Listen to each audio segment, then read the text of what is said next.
若這一束吊燈傾瀉下來，或者我已不會存在，即使你不愛，亦不需要分開。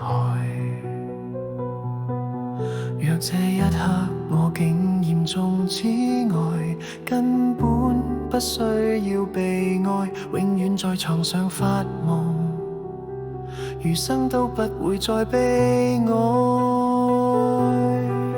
人總需要勇敢生存，我還是眾生虛，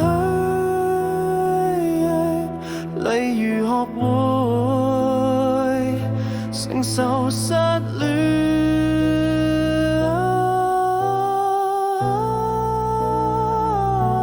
明年今日別要再失眠，床褥都改變。如果有幸會面，或在同伴新婚的盛宴，黃或地等待你出現。明年